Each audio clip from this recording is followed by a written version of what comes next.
지난 10일 취임한 문재인 대통령이 연일 파격적인 행보를 선보이고 있습니다. 청와대 민정수석에 비검찰 출신인 조국 서울대 교수를 임명한 데 이어 국민소통수석에 윤영찬 전 네이버 부사장을 임명한 상황. 이에 대해 여당에서는 긍정적인 평가를 내리고 있는 반면 자유한국당과 국민의당은 참모들의 이력을 문제 삼으며 우려를 표하고 있습니다. 한편 문 대통령은 청와대 조직 개편에 있어 비서실의 기능을 축소하는 대신 국가 중요 정책을 관리하는 정책실을 만들기로 한 상황. 이에 여론에서는 내각의 자율성을 살리는 조직 개편이라고 평가하고 있습니다. 기존 정부의 문제점을 보완하기 위해 노력하고 있는 문재인 정부. 앞으로 또 어떤 행보를 보일지 귀추가 주목됩니다.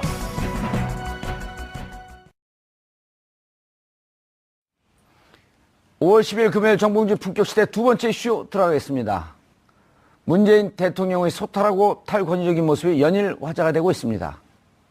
또한 청와대 보좌진의 인선은 적폐청산과 통합에 대한 의지, 소통의 의지를 담고 있어 보입니다. 이제 국민들은 새 정부가 국정 운영을 어떻게 펼쳐나갈지 이 부분이 궁금할 수밖에 없는데요. 이 문제와 관련해 전문가 세 분 모시고 말씀 나눠보도록 하겠습니다. 김대현 주간조선 기자, 이 부분에 대해서 아마 제가 보기엔 최고 전문가일 것 같습니다. 칭찬도 했다가 고춧가루도 뿌렸다. 감사합니다. 예. 네. 조대진 변호사고요. 조대진 변호사 자리했습니다. 난 이쪽이 조대진 변호사인 줄 알았네. 그렇죠. 예. 중간에 같이 대자가 들어가 있었고 헷갈려 죽겠어. 예. 조대진 변호사 자리하셨습니다. 네, 안녕하십니까. 조대진 변호사입니다. 자, 허성무 전 청와대 비서관 자리하셨습니다. 예, 반갑습니다. 예. 한 10여 년, 15년 전에 청와대에 있었죠? 예, 그렇습니다. 지금 막 다들 들어가니까 또 들어가고 싶죠? 아니요, 저는 전혀 들어가고 싶지 않습니다. 그래요? 왜냐면, 진심으로 느껴졌어요. 예, 새벽 5시 일어나서 출근해가지고 밤늦게까지 근무해야 되고 너무나 힘든 일입니다. 뭐 퇴근합니까? 이제 거기서 먹고 자고 하죠. 그 안에 들어가고. 먹고 자고 할 만한 공간은 좀 부족하고 먹을 공간은 뭐 새끼를 다 먹을 수 있게 돼 있는데 오늘 저기 대통령님께서 이제 그 비서관들이나 행정관들하고 식사하는 공간 그게 이제 여민관 지하 1층에 있는 식당. 거기서 줄 서고 같이 먹고. 예, 늘 뭐 그때 다 그렇게 줄 서서 먹었는데 본인도 이제 수석도 하고 비서실장도 했지만 거기서 식사를 많이 하셨던 공간이잖아요. 예. 그러니까 익숙한 공간에 가신 거죠. 아하. 그러니까 저런 모습이 자연스럽게 나올 수밖에 없고 그때도 그렇게 했고 지금도 그렇게 하는 거고. 야, 이게 일종의 데자뷰 현상이네요. 박근혜 대통령도 79년까지 청와대에 있다가 네네. 18년 만에 다시 청와대를 들어간 거거든요. 그렇죠. 18년 만이 아니죠. 그건 한 3, 40년 만에 익숙한 공간. 예, 30 몇 년 만에 들어가셨는데 이제 이번에는 뭐 그 10년 만에 다시 들어가신 거 아닙니까? 정확하게 예. 그렇죠. 10년 만에 10년 들어갔네요. 만에 다시 들어가신 건데 뭐 사실은 이제 그 데자뷰지만 저렇게 와이사스 입고 다니시고 뭐 식사 같이 하고 대통령이 비서관들하고 식사 같이 겸상했다고 막 화제가 됐잖아요, 어제. 예. 그거 뭐 노무현 대통령 때 다 그렇게 했거든요. 뭐 비서관들 오면 불러 올려서 밥 같이 먹고 뭐 차 예. 마시면서 이야기하고 보내고 그렇게 하면서 소통하고 또 뭐 비서관들하고 같이 산책하는 저런 경우도 다 있었고 했는데 그때는 저거 이제 언론에 공개를 거의 안 했죠. 그때는 안 했는데 지금은 이제 공개를 하니까 예. 굉장히 신선해 보이는데 사실은 저게 정상이죠. 정상이고 그동안 이제 박근혜 전 대통령이나 이명박 전 대통령 때가 상당히 비정상이죠. 특히 박근혜 전 대통령 때가 비정상을 넘어서 뭐 아주 특이한 예. 설명하기 어려운 아주 계산. 청와대 하급 직원들이 깜짝 놀랐는데요. 대통령이 그렇죠. 출근을 하네. 그럼요. 그 이제 뭐 지난번에도 그런 이야기 많이 있었지 않습니까? 예. 본관으로 출근하면 이제 그 경호실 직원들이 나와서 맞이하는 그런 행사가 간단하게 있거든요. 예. 이제 그게 이제 매일 있었는데 박근혜 대통령 오면서 그게 없어져 버렸잖아요.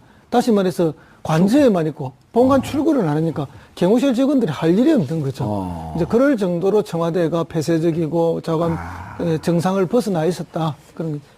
예. 오늘 혼자 얘기 다 하실 건가요? 청와대 얘기 나오니까 아주 뭐 날라다니세요. 아는 게 그것밖에 없었어요. 아니 그런데 네. 정말 국민들이 신선하게 느끼는데 저런 모습이 우리가 부러워했던 미국의 오바마 대통령 8년 동안의 모습이었단 말이에요. 그렇습니다. 저게 원래 대통령이 저렇게 해야 되는 거 아닌가요? 우리 허성무 비서관도 지금 얘기했지만 원래 저렇게 하는 것이 정상인데 그 전에 9년 2개월 동안이 특히 박근혜 대통령 4년 몇 개월 동안이 너무나 비정상적이었다. 그걸 정상으로 돌리고 있는 과정이다. 뭐 저도 그렇게 생각합니다. 예. 네. 조선일보 사설에서는 저것도 또 비판하지 않을까요? 너무 가벼운 대통령. 아니 그거를 비판할 수는 없겠죠. 예. 네. 다만 이제 지나치게 보여주기 식으로 가는 것은 좀 논사를 찌푸릴 수 있으니 예. 그런 것들은 조금 이제 뭐 완급이 좀 필요하다는 정도는 할 수 있겠지만 사설 저는 제목이 어쨌든 나왔네요. 예 지금 그 문재인 대통령께서 보여주시는 탈권위 행보 또 개방성 그리고 또 이낙연 총리 지명 같은 이런 예.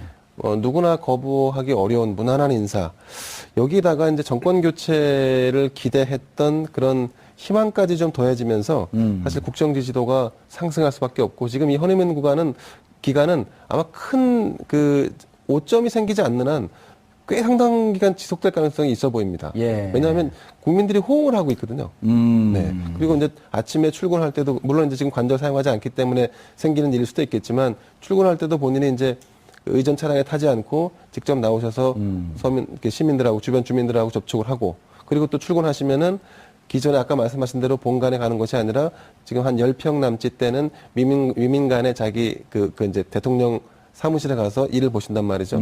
이런 것들이 결국은 우리가 원했던 바이기 때문에 호응을 얻을 수밖에 없다 이렇게 보여집니다. 예. 어제 이제 그 점심 식사 후에 테이크아웃 커피 갖고 나와서 이 비서관들, 비서실장들하고 이제 커피 마시는 모습을 보고 마치 이제 미국 드라마, 유명한 미국 드라마 아주 오래됐죠. 백악관 일상을 얘기해줬던 웨스트윙을 보고 있는 듯하다. 저기 일반 회사의 부장님하고 직원들이 커피 식사 끝나고 나서 이렇게 다니는 것처럼 너무 일반의 삶하고 비슷하지 않습니까? 예. 국민들 사장도 저렇게 다니는 분들 많아요, 요즘은. 그러니까 그런 부분을 봤을 때 일상 국민들의 삶과 아주 비슷한 모습을 보여줬다는 점에서 되게 친근하고요. 예. 저는 저 모습이 나올 때 되게 그 감동을 받았던 게 울컥했어요? 울컥했죠. 왜냐면 저기 내가 들어가 있어. 예전에는 아닙니다. 예전에는 우리가 왕을 뽑은 게 아니라 이제 드디어 대통령을 뽑았구나. 예전에는 왕을 뽑았던 겁니다. 저희들이 왕을 뽑아서 자기 마음대로 하고 함께 커피도 먹을 수 없는 그 왕 같은 대통령을 뽑았던 것 같았는데 이제는 진짜 일을 할 수 있는 대통령을 뽑은 거구나라는 느낌이 들어서 되게 울컥했고요. 예. 사실상 한 5년 동안 그 뭐 좀 10년 동안 취했던 게 한꺼번에 내려가는 것 같은 느낌을 가졌습니다. 이 말씀을 하니까 제가 토론회 때 문재인 후보한테 제일 그 불만이 있었던 대목 중에 하나가 홍준표 후보가 이렇게 얘기해요. 문재인 후보님, 이해찬 총리가 이해찬 의원이 상황이시죠? 그럴 때 저는 참 답답하시네요. 지금 우리 왕을 뽑는 게 아닙니다. 그렇죠. 대통령 뽑는 거 아니에요. 예, 저도 그 생각을 그 했어요. 당이 왕을 뽑았기 때문에 이 모양이 꼴입니다. 이렇게 왜 답변을 하지 못했을까? 그러니까 또 그러면 그 얘기를 한 거 갖고 또 홍준표 후보께서 또 많은 얘기를 또 만들어내 뭐 여러 가지 말꼬리를 잡으셨겠죠. 예. 그렇기 때문에 굳이 돼지꼬리를 잡지 않았을까요? 논리적으로 반박할 얘기를 말을 섞게 되면 예. 이제 문제가 되니까 얘기를 안 하셨던 것 같고요. 섞지 말자. 어쨌든 홍준표 후보가 그런 공격을 했지만 뭐 문재인 대통령께서는 보여주고 계신 것 같습니다. 이게 국민들이 바라는 일반적인 삶의 대통령의 모습이다. 예. 똑같이 커피를 먹고 직원들과 함께 얘기를 하고 소통하는 모습 이런 걸 저희들이 바랬던 거죠. 예. 그 웨스팅보다 조금 더 진일보한 게 최근에 나온 미국 드라마 중에 하우스 오브 카드. 예. 거기서 보면 그 대통령 역할로 나오는 그러니까 이제 처음에는 원내대표 하다가 나중에 대통령이 된 케빈 스페이시. 예. 아주 명령기를 펼치는데 정말로 그 두서없이 직원들하고 같이 이렇게 소통하고 또 거기서 뭐 온갖 권모술수가 있긴 하지만 그런 자체의 장면은 굉장히 부러움을 주는 장면들이죠. 그러니까 우리가 그 지금 기억을 되돌아보면 외신 사진에 나온 게 이라크 사태로 전 기억을 하고 있네. IS 상황 보고를 받으면서 국무부 장관, 그러니까 국방부 장관 앉아갖고 있는데 대통령 옆에 책상에 걸터 앉아있고 그렇죠. 대통령 서 있는데 국방부 장관 나 다른 비서진들 앉아있고 이런 모습이 사진에 나오면서 우리가 참으로 낯설었단 말이에요. 그런데 그렇게 해야 됐어야 되는 건데. 그렇죠. 그렇게 이제 편안한 수평적 리더십이 만들어져야만 예. 허심탄회한 모든 의견들이 자유롭게 오고 가면서 이렇게 굉장히 합리적인 대책을 만들어낼 수 있는 것이거든요. 이제 그런 게 이제 문화로서 이제는 정착이 되겠죠. 예. 물론 이제 예의는 있어야 되지만 그러나 그 격식이 없이 편하게 이런 관계가 만들어져야 모든 그 정책에 관해서 찬반이든 예. 또는 뭐 장단점이든 마음껏 이야기하고 입장이 다르다 해서 그것 때문에 뭐 난처해지는 그런 게 아닌 그런 문화가 자연스럽게 형성돼야만 제대로 된 나라, 합리적인 예. 나라가 가능하다 봅니다. 근데 저는 좀 그 부분에 대해서 한 말씀 드리고 싶은데 그 탈권위는 굉장히 좋은 거죠. 예, 우리가 이제 기존에 이제 그 군사 정부나 이런 걸 통과해 오는 역사 속에서 본다면 그런 그 우리가 원하지 않았던 권위들은 당연히 이제 없애야 되는데 근데 저는 문재인 대통령이 이제 이렇게 탈권위 또 격식을 차리지 않는 거를 통해서 사실은 우리 모두 대다수가 국민이 원하는, 그러니까 우러러보고 존경하는 이런 대상으로서의 새로운 모델의 그 권위가 좀 필요한 시대이기도 합니다. 그러니까 권위는 무조건 나쁘거나 무조건 버려야 할 대상은 아니라고 봅니다. 예. 그런 측면에서 보면 지금의 이 모델이 다소 그 긍정적인 바람직한 방향의 또 새로운 권위의 모델을 만들어가는 과정이 될 수 있으면 그렇죠. 더 바람직하지 않을까 뭐 싶습니다. 강압적이고 인위적인 권위가 아니라 대통령과 비서들 서로 존중해주는 마음, 그럼 대통령으로서의 지위를 또 존경하는 마음, 이런 걸 의미하시는 거죠? 국민이 부여한 만큼만의 권위를 받는 거죠. 예. 자, 이런 그냥 뭐 자켓을 벗는데 옆에서 경호 비서관이 그 달려들어서 벗어주려니까 이 정도 내가 하겠습니다 하면서 직접 벗는 모습이라든지 아마 이제 그런 게 정말 사람들이 많이 바라고 있었던, 그리고 촛불을 들었던, 혹은 또 대한민국이 정말 앞으로 나가야 되는데 발목을 잡고 있었던 여러 가지 그 적폐들이 있잖아요. 이런 것 때문에 이제 많은 분들이 감동을 좀 받았을 것 같은데, 이제 정책도 이 적폐청산이라고 하는 부분, 그러니까 대통령 당선 확정이 되자마자 광화문 11시에 광화문에 나가서 11시 반쯤인가 광화문 나가서 했던 얘기도 통합과 정의 원칙, 국민, 이 얘기만 했단 말이에요. 적폐청산 얘기 하나도 안 했어요. 다만 정의와 원칙이라는 데 좀 숨어 있었고, 그리고 역시 취임사에서도 적폐청산 얘기를 안 했단 말이에요. 오로지 재벌개혁, 없었던 얘기죠. 그 한마디만 좀 도드라지게 보였는데 지금 소리 소문 없이 개혁은 해나가고 있단 말이에요. 국정교과서 폐기, 근데 우상호 원내대표가 제일 멋있는 말을 했어요. 그거 보셨나요? 국정교과서 전면 폐기 반대한다. SNS에 글을 썼어요. 저 그건 보지는 못했습니다. 뭐라고 썼냐면요. 국정교과서 폐기를, 전면 폐기를 반대한다. 국정교과서를 그토록 원했던 박 전 대통령에게 헌정본 한 권 드리고 나머지를 폐기하자. 위트 있어요? 국정교과서를 자율적으로 선택하게 해도 됩니다. 그렇게 해서 시장에서 자연스럽게 도태시켜도 되거든요. 왜냐하면 국정교과서를 통용을 한다 하더라도 그걸 선택할 학교가 거의 없을 겁니다. 지금도 없듯이. 왜냐하면 그 교과서의 내용 자체가 다른 대구에 한 학교 문제가 그것도 되고 뭐 한다 있었던, 해서 지금 정확하게 어디 학교였었죠? 경산에 있는 무슨 중학교였습니다.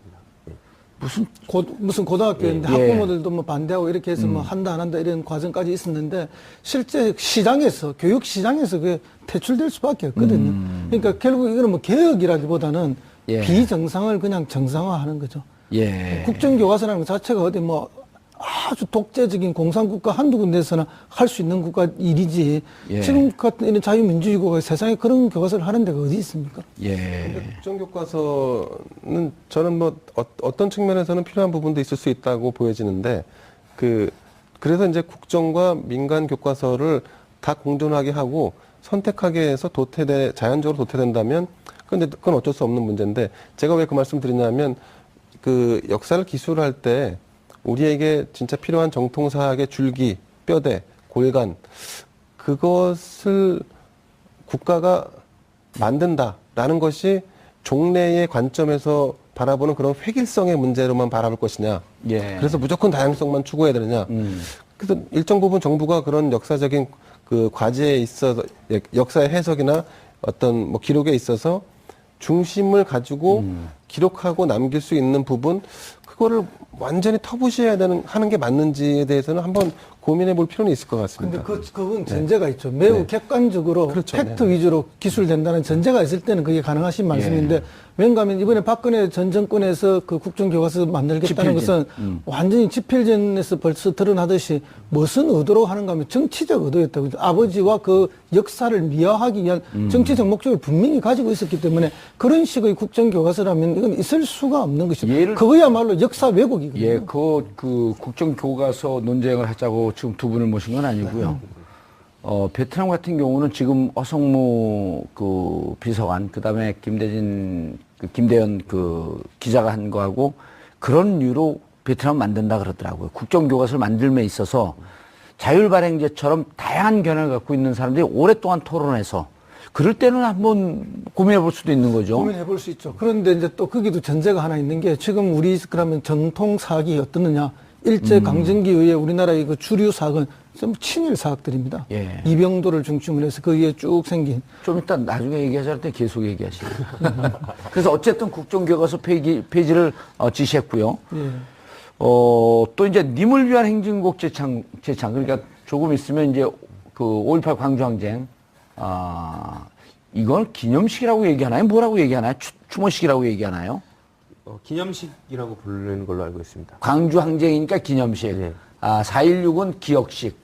네, 그렇습니다. 이거 말 잘못하면 큰일 나요. 예를 들어 무슨 사고가 났는데 그걸 기념식이라고 무심코 표현하는 분들이 많거든요. 그렇죠. 예. 근데 이건 다 기념식이 맞습니다. 5.18 왜냐하면 기념식이고. 민주화 운동을 기념하는 운동을 기념식이. 학살을 기념한 게 아니고. 그때 님을 위한 행진곡, 이게 박근혜 대통령 시절에, 이명박 시절엔 부르지 않았나요? 님을 위한 행진곡 어떻게 됐었나요, 그때는? 글쎄, 뭐 정확히 기억은 안 납니다만 부르지 않았었던 걸로 기억이 되는데요. 국정홍보처에서 문제 제기하고 뭐 계속 그랬었죠. 예. 그런데 이제 이게 어쨌든, 근 한 10년 만에 다시 공식적으로 재창을 하는 이런 상황이 오는 건데 어떻게 생각하세요, 이 부분은? 좀 반대하죠, 거기. 그 질문을 꼭 저한테. 님을 위한 행진곡을 아시나요? 사랑도 명예도 이름도 남김없이 저도 뭐 마찬가지로 그 90년대 중반에 대학에 들어가서 학생운동을 했었기 때문에 뭐 저도 한 청년 뭐 출범식 뭐 대의원대 다 전국을 다니면서 다녔죠. 그러고 조선인들 들어가셨네요. 근데 그건 뭐 그렇게 연관짓는요. 웃자고 하는 겁니다. 예. 일단 이걸 이제 부르자라고 하는 것은 시대 변화를 이제 온전히 체감할 수 있는 새 정부가 들어와서 시대 변화를 온전히 체감할 수 있는 거라고 생각을 하고 의미를 부여할 수 있을 것 같고. 예. 근데 이제 다만 제가 아까 이제 일부에 말씀드렸는데 문재인 대통령을 지지하지 않는 유권자도 상당수 있습니다. 예. 그 유권자들 중에 또 상당수는 과연 정부 초기에 이 노래를 부르다 말 것이냐를 가지고 우리가 이렇게 중차대하게 논쟁을 벌여야 되냐? 뭐 이런 류의 반응을 보이는 분들이 분명히 있을 수 상당수 있죠. 있을 예, 거거든요. 그럼요. 예, 그렇기 때문에 저는 이거에 대해서 이렇게 우리가 정부 차원에서 정부 초기에 집착하는 모습을 보일 필요는 없지 않나 생각이 듭니다. 자, 그런데 5월 7일 날 광주에서 지지를 호소하면서 이런 약속을 했어요. 대통령 자격으로 5.18 기념식에 참석해 님을 위한 행진곡을 재창하겠다.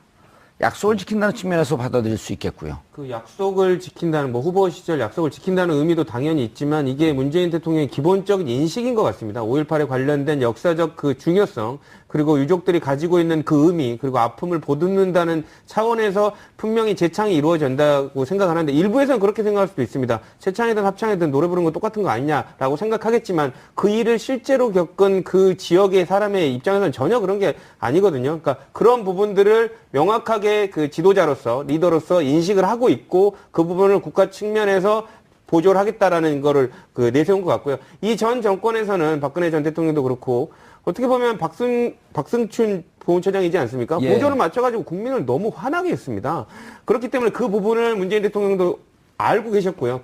그렇기 때문에 사실상 경질에 가까운 인사조치를 해버리지 않았습니까? 이제는 문재인 대통령이 앞으로 어떤 모습을 보여줄지는 모르지만 명확한 것 같습니다.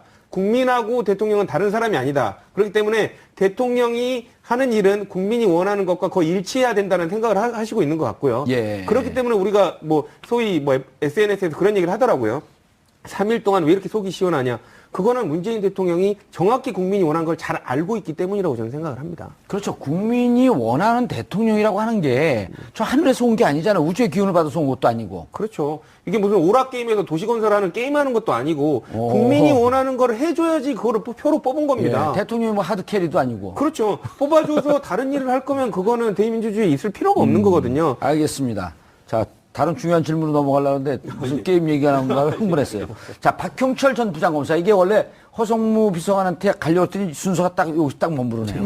박형철 이분이 누구였었죠? 최동욱. 예. 그다음 윤석열 밑에서 그때 당시에 국정원 대선 댓글 개입. 네. 그거 수사하다가 옷을 벗은 부장검사죠. 그렇죠. 엄청나게 검찰 조직에 그리고 정권의 희생양이라고 봐야 될 것 같고요. 사실상 윤석열 그 부장검사 같은 경우는 한직으로 이렇게 계속 돌려서 검찰이 어떻게 보면 항복을 받아내고 싶어 했습니다. 나가라고. 너는 여기 있어도 우리 조직은 당신을 조직의 일원으로 받아주지 않겠다라고 했지만 꿋꿋이 그 한직에 가서도 오히려 더 일을 열심히 해버리는 모습을 보였거든요. 예. 그랬는데 박형철 부장 같은 경우는 이제 조금 많이 힘드셨나 봅니다. 그게 이제 뭐 의제의 문제가 아니라 더 이상 바뀌지 않을 것 같다는 검찰의 조직에 회의감을 느껴졌는지 모르시겠지만 옷을 벗으셨거든요. 지금은 이제는 그 검찰의 개혁을 명확하게 선언하고 있는 문재인 대통령의 그 부분, 그러니까 관련된 수단으로서 이제 돌아왔기 때문에 검찰이 되게 긴장하고 있을 것 같습니다. 반부패 비서관. 그렇죠. 이름도 그렇고 이 박형철 부장이 검찰의 정치 지향성으로 인해서 피해를 보지 않았습니까? 아하. 이 부분을 도려낼 수 있는 그 문제점을 정확히 알고 계신 분입니다. 그렇기 때문에 아마 검찰 측에서는 저승사자처럼 아마 무서울 겁니다. 그리고 또 반부패 비서관이 허성무 비서관님. 네네. 반부패 비서관이 신설됐어요. 그렇죠. 그만큼 이제 그 부패의 문제에 대해서 이제 정확하게 칼을 대겠다. 그런 예. 의사죠. 이제 뭐, 그 노무현 대통령 때까지만 해도 반부패 관련해서 청렴도가 세계적으로 우리나라가 굉장히 좋았습니다. 그렇죠. 계속 청렴도가 개선된 가다가 이것이 이제 이명박 정부가 들어서면서 다시 청렴도가 떨어지고 부패 지수가 높아지고 박근혜 대통령 시절에 와서는 뭐 이렇게 절정에 오를 만큼 많이 이런 나빠진 현상이 있었는데 예. 이 부분을 뭐 이제 다시 원위치 한다 이렇게 보셔야 되죠. 이렇게 반부패 비서관 자체를 낸다는 것 자체가 예. 그런 거고 이거는 뭐 결국 공직사에 대해서 사정의 칼날을 분명히 하겠다. 예. 공무원들 정신 똑바로 차리고 국민을 위해서 봉사만 하라. 그리고 지금 그 반부패 비서관과 동시에 조국 민정수석이 내놓은 첫 번째 아젠다가 정인의 문건에 대한 재수사. 그럼 그렇습니다. 세월호 조사 방해에 대한 재수사.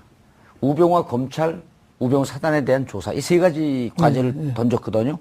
이제 검찰 개혁이 그래서 저는 좀 소리 소문 없이 이렇게 개혁은 진행되는 게 좋을 것 같아요. 막 한다고 그냥 그 소란 떨면서 아무것도 못하지 말고 이거는 그냥 원래 있던 자리로 돌아가는 거거든요. 그렇습니다. 근데 이제 검찰 개혁은 참여정부 때 뭐 하려 하다가 실패를 했죠. 예. 그 실패의 핵심 원인 그땐 너무 시끄러웠어요. 시끄러울 수밖에 없는 거죠. 예. 뭐 그 기득권을 가진 사람들이 극렬하게 저항하면 자연히 시끄러워지는데 왜 평검사와의 대화를 했어요? 그건 이제 권위주의를 타파하고 이제 뭐 강금실 장관을 그 했을 때 그 불만들을 예. 대화를 통해서 해소하려고 했던 건데 거기에 대한 평가는 뭐 많이 있으니까 뭐 더 말씀 안 드려도 되겠지만은 그때 결국 그 평검사의 대화 때문에 실패한 것이 아니라 국회에서 법이 통과 안 되니까 실패하는 거죠. 그럼 국회에서는 왜 법이 통과 안 되느냐? 검찰 출신의 국회의원이 많이 있습니다. 이 검찰 출신 국회의원들이 국회 법사위에 다 또 포진을 하고 있어요. 예. 이들이 친정인 검찰의 로비에 다 넘어가죠. 또 예. 오히려 자기들이 먼저 나서서 방어하고. 그러니까 국회에서 법이 통과 안 되는 거예요. 그러니까 그 개선할 수가 없었던 거죠. 그러나 지금은 국민 여론이 워낙 높게 올라와 있고 우병우 수석의 국정농단 방조의 모습을 보면서 반드시 개혁해야 되겠다는 여론의 힘으로라도 이것은 이번에는 꼭 성공할 것이라 그렇게 봅니다. 예. 민정수석 자리가 굉장히 중요한 것 같습니다. 중요하죠. 노무현 정부 청와대의 초대 민정수석이 예. 문재인 대통령 아니었습니까? 예. 네. 그러니까 문재인 정부, 뭐 이제 민주당 정부라고 해야겠죠. 민주당 정부 초대 예. 민정수석이 조국 교수가 됐다는 건 굉장히 좀 그런 측면에서 보면 또 의미가 있어 보입니다. 예. 네. 대통령으로 키우는 건가요? 그건 아니고 이제 그랬다는 사실을 말씀드리는 겁니다. 예, 그냥 드라이하게 팩트만 말씀드리는데 예. 저는 이제 아까 좀 전에 말씀하신 것처럼 개혁은 내가 개혁해야지라고 해서 그건 밀어붙이면 못합니다. 잘 안 됩니다. 절대 못합니다. 발표로 숨기고 있어야죠. 그럼요. 신압으로 이게 어느새 개혁이 됐네 하는 식의 개혁이야말로 사실 굉장히 정석의 개혁일 텐데. 예, 그래서 조직 개편이 이루어졌어요. 비서실장, 정책실장, 국가안보실장. 이 조직 개편의 의미를 좀 설명해 주시죠. 정무적인 업무는 임종석 비서실장 체제에서 처리한다. 예. 그리고 문재인 대통령이 중시해왔던 정책적인 일자리 그리고 어떤 경제 문제, 경제 활성화 문제 이런 것들은 정책실장 체제에서 이끌고 가겠다. 정책실장이 지금 임명이 됐나요? 아직 임명이 안 됐습니다. 아하. 거론되는 분들은 계신데요. 예? 거론되는 분들은 계시지만 예, 아직 임명 누가 안 됐습니다. 거론되고 있나요? 조윤재 교수님, 조윤재 네, 교수님. 그리고 예. 김강도, 예. 그리고 이제 지금 외부에 계신 김동연 아주대 총장 같은 분들도 거론되고 있습니다. 이거는 주로 이제 진짜 정책을 다루는 거고 네. 청와대가 일정 정도 정치적 판단을 해야 될 건 비서실장 체제로. 그러니까 정책실장과 비서실장이 거의 동등한 지위로 가 있나요? 그렇죠. 동등하게 움직이겠다는 어허. 거죠. 네. 근데 이제 다만 정책실장의 과거 사례를 보면 교수 출신 분들이 왕왕 임명이 됐었는데 이번 정부 초기에는 관료 출신이 맡는 것이 훨씬 이 정책을 풀어나가는 데 있어서 예. 좋지 않을까 하는 전망은 더 나오고 있습니다. 그림 나오는데 저걸 보고 좀 설명을 좀 해주시죠. 예, 그림 보시면 비서실장 산하에 지금 시스템을 정비를 해서 지난번 정부 때는 수석이 10명이었는데 지금 이번에는 수석을 8명으로 줄였습니다. 그래서 비서실장 산하에 정무, 민정, 사회혁신, 국민소통, 인사 수석을 두고 정책실장 밑에 일자리, 경제, 사회 수석을 두기로 된 겁니다. 아하. 그리고 나머지 경제보좌관, 과학기술보좌관을 비서관급이지만 보좌관을 둘을 두는 걸로 해서 이 청와대 체제를 개편하는 걸로 이렇게 결정이 됐습니다. 외교안보는 빠졌네요. 지금 외교안보실 다른 데로 갔나요? 안보실장 안보실장 산하로 갔습니다. 아하. 그럼 3실장 체제가 됩니다. 네. 그렇게 되면 비서실장, 정책실장, 그다음에 안보실장이 되죠. 안보실장. 네네. 안보실장은 그림이 없나 보죠? 예. 안보실은 이제 안보실장 산하에 차장 2분을 두고 그 밑에 저기 나오네요. 네네. 청와대 국가안보실. 그러니까 아까 그 비서실장은 정무를 하고 있고, 그다음에 그렇죠. 네. 정책실장은 대통령께서 후보 시절에 내세웠던 공약을 주로 다루는 그렇죠. 네. 그 문제를 정책적인 문제를 다루고 지금 국가안보실은 외교, 안보, 통일 뭐 이제 이런 걸 다루겠죠? 주로 이제 외교 안보 쪽에 치중을 할 것 같습니다. 네. 그렇죠. 통일은 이제 그렇게 통일부 장관이 또 따로 그렇습니다. 있으니까. 계시지만 저기 옛날에 통일부에서 비서관이 파견 나올 겁니다 아마. 그렇죠. 밑에 비서실이 있거든요. NSC 사무처장이 있으니까 네네. NSC 같은 경우는 통일부하고 긴밀하게 연관이 그렇습니다. 되잖아요. 예. 국가안전위원회 저기가 네. 국가안보위원회인가요? 예, NSC에는 통일부에서 예. 또 그다음에 국방부에서 내셔널 시큐리티 커미티인데 그걸 우리말로 뭐라 그러죠? 번역을 정확하게 예? 국가안보위원회. 국가안보위원회. 예. 저는 국정은 다 안보위원회라고 쩝니다. 합니다. 국가안전보장회의. 네, 그렇습니다. 네. 그러니까 국가안보실장 1차 저게 좀 의미 있게 갔네요. 지금 이번에 보면은. 그리고 국가안보실장 산하에 국가위기관리센터. 저게 이제 그 안전 문제도 좀 다룰 것이고요. 네네. 1차장, 2차장 나눠서 아직 1차장, 2차장의 역할은 정확하게 드러나진 않았죠. 자, 1차장 산하에는 예. 안보전략, 국방개혁, 평화군비통제 비서관을 두고요. 2차장 산하에 이제 외교정책, 통일정책, 정보융합, 사이버 안보 비서관을 두는 걸로 돼 있습니다. 네. 그러니까 이제 그 1차장이 국방안보, 2차장이 외교통일, 이렇게 좀 크게 나눠질 수 1차장이 있- 네. 국가안보. 네네. 그 다음에 2차장이 외교, 통일. 통일. 네. 좀 짜임새가 어떤가요? 어성모 비서관님 저거 보면서, 청와대 경험이 많으시니까. 참여정부 때하고 유사한 체제로 지금 변화가 온 거죠. 그래서 아까 정책실 산하에 보면은 일자리 경제 사회 이렇게 있죠. 일자리 수석이 생겼지 않습니까? 예. 일자리 수석이 과거 참여정부에서는 혁신 수석이었습니다. 아하. 그러니까 이제 그때는 정부 혁신, 사회 혁신이 가장 예. 중요하기 때문에 국가 혁신을 중심으로 해서 혁신 수석이 있었는데 지금은 그 일자리가 가장 중요하니까 정책실에 일자리 수석을 둔 거고요. 예. 그다음에 이제 좀 전에 그 앞에 그림을 다시 한번 봤으면 좋겠는데. 비서실장 산하에 국민소통 비서관 수석이라고 되어 있는데 예. 저게 이제 과거에는 이제 홍보수석이죠. 국민소통. 홍보수석인데 이번 게 훨씬 더 난데요? 예. 그래서 이제 국민소통으로 시대의 변화에 맞게 예. 이름을 바꾼 거고요. 그래서 이제 대체로 전반적인 과정은 보면은 참여정부 때하고 청와대 조직이 거의 비슷하게 다시 돌아갔다 이렇게. 인사수석도 전 정부에서는 없지 않았었나요? 예, 원래 이제 이명박 정부 들어서면서 인사수석을 없애버렸죠. 그랬다가 뭐 인사비서관 특보 이래 하다가 다시 인사수석으로 저기 부활이 된 겁니다. 예. 그렇게 됐고, 이제 인사수석이 만들어진 것도 참여정부 때 처음입니다. 예. 저기 왠가 하면은 민정에서 그 추천과 검증을 동시에 하다 보니까 객관적인 인사가 안 되고 있다. 그래서 추천은 인사수석실에서 하고 검증은 민정수석실에서 분리를 시켰습니다. 지금도 그렇게 된 건가요, 예, 그러면? 지금 그렇게 다시 된 거죠. 예. 아마 지난 정부 때 인사혁신비서관이 아마 있었을 겁니다. 네네. 저는 인사에서 추천해서 만약 청와대 들어간다고 누가 인사에서 추천해도 인사에서 추천하고 민정에서 검증을 하면 저는 못 들어갈 가능성이 높네요. 왜냐면 결점이 하나도 없으니까 이거 좀 문제가 있는 거 아니냐 그러고 안 받을 것 같아요. 결점이 없는 사람은 정말 그게 큰 결점입니다. 그럼요. 이거 좀 잘못 조사한 거 아닌가? 그리고 다시 하라고 그러고 그게 5년을 버티는 거죠. 원래 청정수 정유수라 그러나요? 예. 정유수에는 물고기가 살 수가 없지 않습니까? 예능으로 던지는 걸 다큐로 받으시는 근데 이제 지금 이제 청와대 시스템을 정비를 개편을 했는데 그 지난 정부 때보다 사실 축소되거나 줄어들지 않았습니다. 예, 김대현 예. 귀엽다. 네. 크크. 조선일보류 기자 중에 안미은 기자는 처음. 감사합니다. 네. 더 많은 댓글 부탁드리겠습니다. 근데 100원의 정보 이용료 그거 싸주세요, 계좌로. 100원의 정보 이용료, 네, 알겠습니다. 지금 근데 개편을 했는데, 예.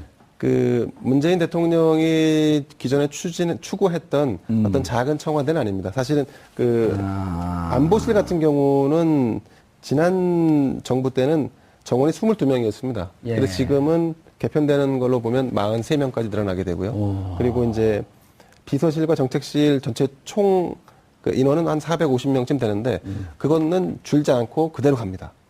그렇기 때문에 이제 문재인 대통령이 청와대를 개편함에 있어서 조금 기구를 좀 축소할 걸로 예상했지만 실제로는 인원과 조직이 조금 더 확대되는 측면이 없지 않아 있다. 근데 이제 그걸 또 긍정적인 측면에서 보면 지금 국가가 워낙 위기니까. 그렇습니다. 청와대가 일이 좀 많아지면서 어쨌든 빨리 이것을 좀 정상적으로 돌려놓고 그 다음에는 일이 각 부처별로 돌아가면 그때 뭐 좀 축소시켜도 되니까. 네네. 예. 저는 이제 요 지금 개편안을 누가 짰는지가 좀 궁금한 생각이 들더라고요. 굉장히 짜임새 있게 잘 짰다는 평을 그러니까 받고 제가 있습니다. 봐도 네네. 제가 이 그 공무원 경험이 없었고 별정직 공무원 4년 한 거밖에 없거든요. 예. 근데 제가 봐도 무척 알차게 짜 있는 것 같네. 근데 그럴 수밖에 없었던 게 너무 고통을 당하지 않았습니까? 그 전 정부에서 너무 국민을 배려하지 않는 정부 조직을 해놔서 이제 대통령 정권이 바뀌면 이렇게 꼭 바꿔야지라고 계속 수건으로 마음으로 해놨기 때문에 고민하는 게 아니라 이제는 할 게 계속 머리에 박혀 있었던 거죠. 그게 팍 튀어나온 겁니다.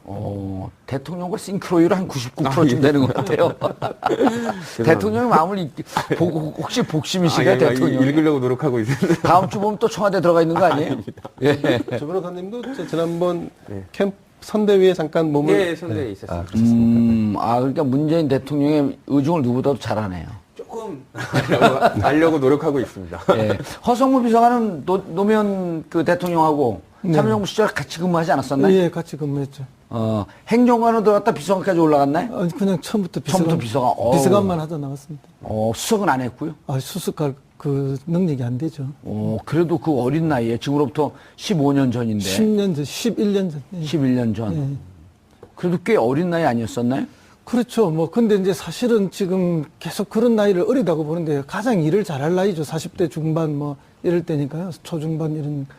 그럼 제 나이인데. 예, 그렇죠. 김종필 전 총리는 30대 중반에 총리를 했으니까요. 중앙정부부장도 하고 총리도 하고 다 했잖아요. 이제 그런 분들이 요즘 흔히 하는 말이 머리에 피도 안 마는 녀석들이 일하는데 자신은 몇 살 때 했다는 걸 알아주셔야 되고 전두환 전 대통령도 49세 대통령이 됐어요. 그렇죠. 50세. 근데 나이가 했을 때 그때 50세예요. 그 이제 만으로 하면 50이 안 돼가지고 예. 50이 된 것처럼 흉내를 많이 냈죠. 나이가 들어 보이려고 그렇게 했던 게 있고 실제로 이제 박근혜 이명박 정부 들어오면서 나이가 지나치게 높아졌어요. 그래서 지금 50대 비서실장이 들었으니까 비서실장이 너무 젊지 않냐 그래서 영실장이라는데 영실장이 아니에요. 재선의원의 당의 사무총장을 한 사람입니다.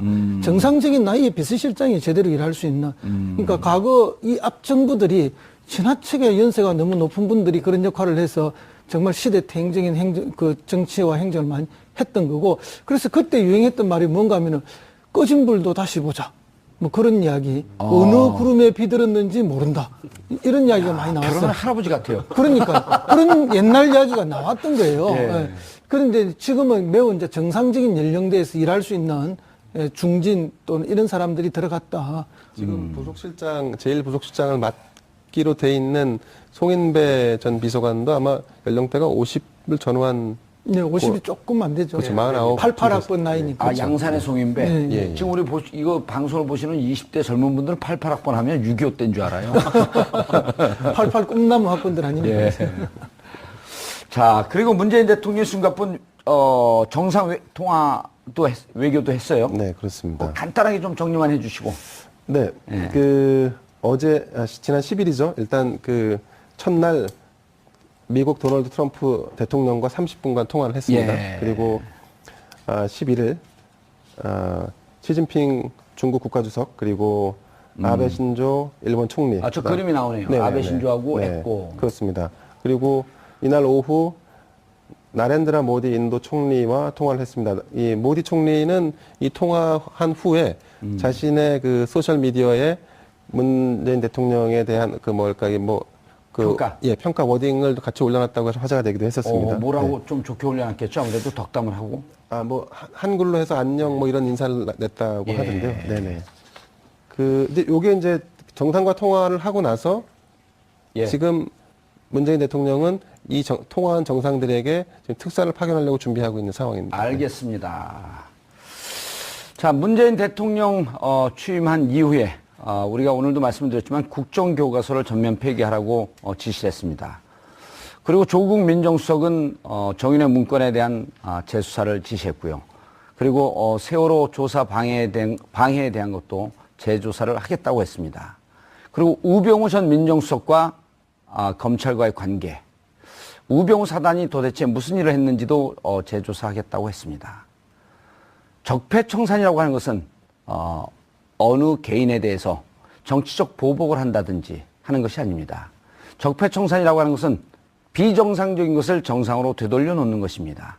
그리고 이 비정상으로 인해서 피해를 보았던 국민들에게 다시 기본권을 되돌려주는 과정이라고 생각을 합니다. 문재인 대통령에게 기대가 큽니다. 비정상을 정상화하겠다는 자세, 국민들은 박수를 보내고 있습니다. 5월 10일 금요일 정봉주 품격시대 마치겠습니다. 감사합니다.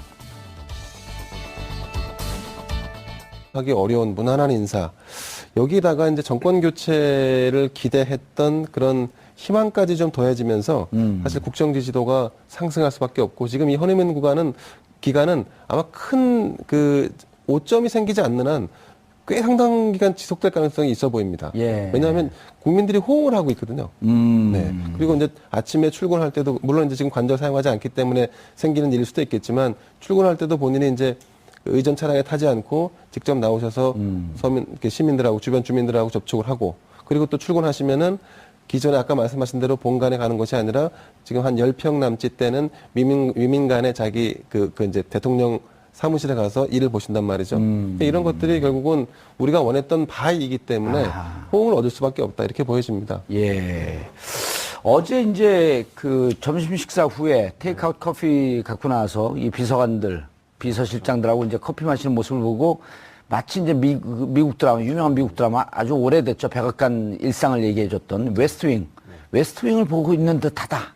저기 일반 회사의 부장님하고 직원들이 커피 식사 끝나고 나서 이렇게 다니는 것처럼 너무 일반의 삶하고 비슷하지 않습니까? 예. 국민들 사장도 저렇게 다니는 분들 많아요, 요즘은. 그러니까 그런 부분을 봤을 때 일상 국민들의 삶과 아주 비슷한 모습을 보여줬다는 점에서 되게 친근하고요. 예. 저는 저 모습이 나올 때 되게 감동을 받았던 게 울컥했어요? 울컥했죠. 왜냐면 저기 내가 들어가 있어야 예전에는 아닙니다.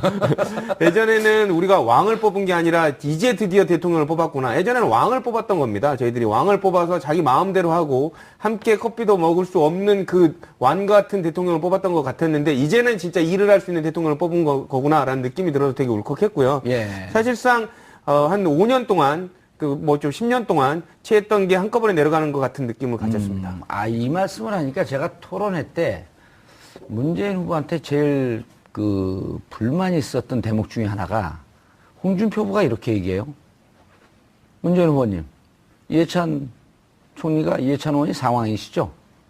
그럴 때 저는 참 답답하시네요. 지금 우리 왕을 뽑는 게 아닙니다. 그렇죠. 대통령 뽑는 거 아니에요. 예, 저도 그 생각을 그 당이 왕을 뽑았기 때문에 이 모양이 꼴입니다. 이렇게 왜 답변을 하지 못했을까?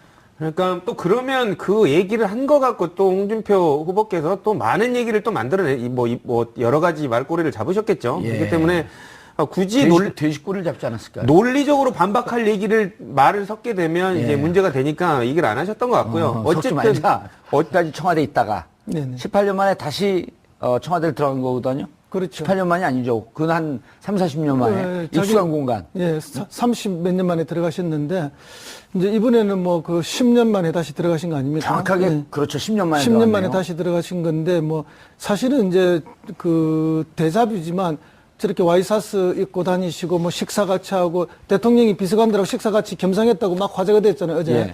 그거 노무현 대통령 때도 다 그렇게 했거든요. 비서관들 오면 불러 올려서 밥 같이 먹고 차 예. 마시면서 이야기하고 보내고 그렇게 하면서 소통하고 또 비서관들하고 같이 산책하는 저런 경우도 다 있었고 했는데 그때는 이제 언론에 공개를 거의 안 했죠. 그때는 안 했는데 지금은 이제 공개를 하니까 예. 굉장히 신선해 보이는데 사실은 저게 정상이죠. 정상이고 그동안 이제 박근혜 전 대통령이나 이명박 전 대통령 때가 상당히 비정상이죠. 특히 박근혜 전 대통령 때가 비정상을 넘어서 뭐 아주 특이한 예, 설명하기 어려운 아주 계산. 청와대 하급 직원들이 깜짝 놀랐는데요. 대통령이 출근을 하네. 그럼요. 그 이제 뭐 지난번에도 그런 이야기 많이 있었지 않습니까? 예. 본관으로 출근하면 이제 그 경호실 직원들이 나와서 맞이하는 그런 행사가 간단하게 있거든요. 예. 이제 그게 이제 매일 있었는데 박근혜 대통령 오면서 그게 없어져 버렸잖아요. 다시 말해서 관저에만 있고 본관 출근을 안 하니까 경호실 직원들이 할 일이 없는 거죠. 이제 그럴 정도로 청와대가 폐쇄적이고 자관 정상을 벗어나 있었다. 그런 거죠. 예. 오늘 혼자 얘기 다 하실 건가요? 청와대 얘기 나오니까 아주 날라다니세요. 아는 게 그것밖에 없었어요.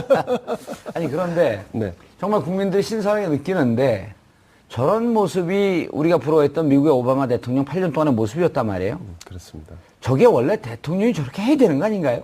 우리 허성무 비서관도 지금 얘기했지만 원래 저렇게 하는 것이 정상인데 그 전에 9년 2개월 동안이 특히 박근혜 대통령 4년 몇 개월 동안이 너무나 비정상적이었다.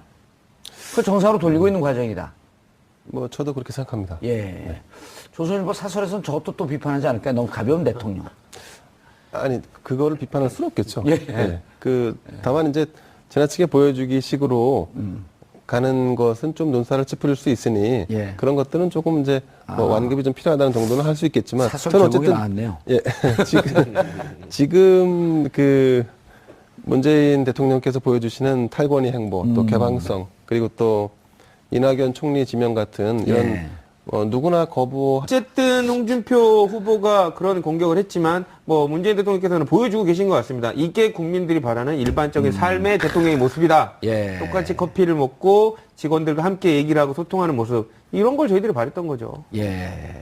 그 웨스팅보다 조금 더 진일보한 게 최근에 나온 미국 드라마 중에 하우스 오브 카드. 하우스 오브 카드. 예. 거기서 보면 그 대통령 역할로 나오는 그러니까 이제 처음에는 원내대표 하다가 나중에 대통령이 된 케빈 스페이시. 예. 아주 명령기를 펼치는데 정말로 그 두서없이 직원들하고 같이 이렇게 소통하고 또 거기서 뭐 온갖 겉모술수가 있긴 하지만 그런 자체의 장면은 굉장히 부러움을 주는 장면들이죠. 그러니까 우리가 그 지금 기억을 되돌아보면 외신 사진에 나온 게 이라크 사태로 전 기억을 하고 있네. IS 상황 보고를 받으면서 국무부 장관, 그러니까 국방부 장관 앉아갖고 있는데 대통령 옆에 책상에 걸터 앉아있고 그렇죠. 대통령 서 있는데 국방부 장관 나 다른 비서진들 앉아있고 이런 모습이 사진에 나오면서 우리가 참으로 낯설었단 말이에요.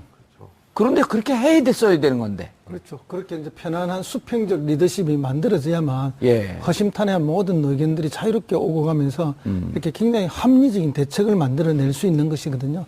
이제 그런 게 이제 문화로서 이제는 정착이 되겠죠. 예. 물론 이제 예의는 있어야 되지만 그러나 그 격식이 없이 편하게 이런 관계가 만들어져야 모든 그 정책에 관해서 찬반이든 예. 또는 뭐 장단점이든 마음껏 이야기하고 입장이 다르다 해서 그것 때문에 뭐 난처해지는 그런 게 아닌 그런 문화가 자연스럽게 형성돼야만 제대로 된 나라, 합리적인 예. 나라가 가능하다 봅니다. 근데 저는 좀 그 부분에 대해서 한 말씀 드리고 싶은데 탈권위는 굉장히 좋은 거죠. 예, 우리가 이제 기존에 이제 그 군사 정부나 이런 걸 통과해 오는 역사 속에서 본다면 그런 그 우리가 원하지 않았던 권위들은 당연히 이제 없애야 되는데 근데 저는 문재인 대통령이 이제 이렇게 탈권위 또 격식을 차리지 않는 거를 통해서 사실은 우리 모두 대다수가 국민이 원하는 그러니까 우러러보고 존경하는 이런 대상으로서의 새로운 모델의 그 권위가 좀 필요한 시대이기도 합니다. 그러니까 권위는 무조건 나쁘거나 무조건 버려야 할 대상은 아니라고 봅니다. 예. 그런 측면에서 보면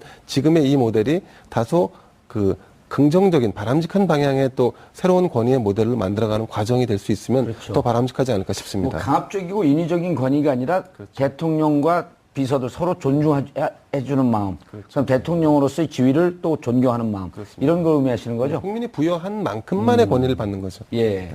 자, 이런 그냥 뭐 자켓을 벗는데 옆에서 경호 비서관이 그 달려들어서 벗어주려니까 이 정도 내가 하겠습니다 하면서 직접 벗는 모습이라든지 아마 이제 그런 게 정말 사람들이 많이 바라고 있었던 그리고 촛불을 들었던 혹은 또 대한민국이 정말 앞으로 나가야 되는데 발목을 잡고 있었던 여러 가지 그 적폐들이 있잖아요. 이런 것 때문에 이제 많은 분들이 감동을 좀 받았을 것 같은데 이제 정책도 이 적폐청산이라고 하는 부분. 그러니까 대통령 당선 확정이 되자마자 광화문 11시에 광화문에 나가서 11시 반쯤인가 광화문 나가서 했던 얘기도 통합과 정의 원칙, 국민 이 얘기만 했단 말이에요. 적폐청산 얘기 하나도 안 했어요. 다만 정의와 원칙이라는 데 좀 숨어 있었고 그리고 역시 취임사에서도 적폐청산 얘기를 안 했단 말이에요. 오로지 재벌개혁 없었던 얘기죠. 그 한마디만 좀 도드라지게 보였는데 지금 소리 소문 없이 개혁은 해나가고 있단 말이에요. 국정교과서 폐기. 근데 우상호 원내대표가 제일 멋있는 말을 했어요. 그거 보셨나요? 국정교과서 전면 폐기 반대한다. SNS에 글을 썼어요. 저 그건 보지는 못했습니다. 뭐라고 썼냐면요. 국정교과서 전면 폐기를 반대한다. 국정교과서를 그토록 원했던 박 전 대통령에게 헌정본 한 권 드리고 나머지를 폐기하자. 위트 있어요? 국정교과서를 자율적으로 선택하게 해도 됩니다. 그렇게 해서 시장에서 자연스럽게 도태시켜도 되거든요. 왜냐하면 국정교과서를 통용을 한다 하더라도 그걸 선택할 학교가 거의 없을 겁니다. 지금도 없듯이. 왜냐하면 그 교과서의 내용 자체가 다른 대구에 한 학교 문제가 그것도 되고 뭐 한다 있었던 해서 지금 정확하게 어디 학교였었죠? 경산에 있는 무슨 중학교였습니다. 무슨 고등학교인데 학부모들도 뭐 반대하고 이렇게 해서 뭐 한다 안 한다 이런 과정까지 있었는데 실제 시장에서 교육 시장에서 그게 퇴출될 수밖에 없거든요. 그러니까 결국 이거는 뭐 개혁이라기보다는 비정상을 그냥 정상화하는 거죠. 국정교과서라는 것 자체가 어디 뭐 아주 독재적인 공산국가 한두 군데서나 할 수 있는 국가 일이지 지금 같은 이런 자유민주주의국가 세상에 그런 교과서를 하는 데가 어디 있습니까? 근데 국정교과서는 저는 뭐 어떤 측면에서는 필요한 부분도 있을 수 있다고 보여지는데 그래서 이제 국정과 민간 교과서를 다 공존하게 하고 선택하게 해서 자연적으로 도태된다면 그건 어쩔 수 없는 문제인데 제가 왜 그 말씀 드리냐면 그 역사를 기술할 때 우리에게 진짜 필요한 정통사학의 줄기. 지난 10일 취임한 문재인 대통령이 연일 파격적인 행보를 선보이고 있습니다. 청와대 민정수석에 비검찰 출신인 조국 서울대 교수를 임명한 데 이어 국민소통수석에 윤영찬 전 네이버 부사장을 임명한 상황. 이에 대해 여당에서는 긍정적인 평가를 내리고 있는 반면 자유한국당과 국민의당은 참모들의 이력을 문제 삼으며 우려를 표하고 있습니다. 한편 문 대통령은 청와대 조직 개편에 있어 비서실의 기능을 축소하는 대신 국가 중요 정책을 관리하는 정책실을 만들기로 한 상황. 이에 여론에서는 내각의 자율성을 살리는 조직 개편이라고 평가하고 있습니다. 기존 정부의 문제점을 보완하기 위해 노력하고 있는 문재인 정부. 앞으로 또 어떤 행보를 보일지 귀추가 주목됩니다.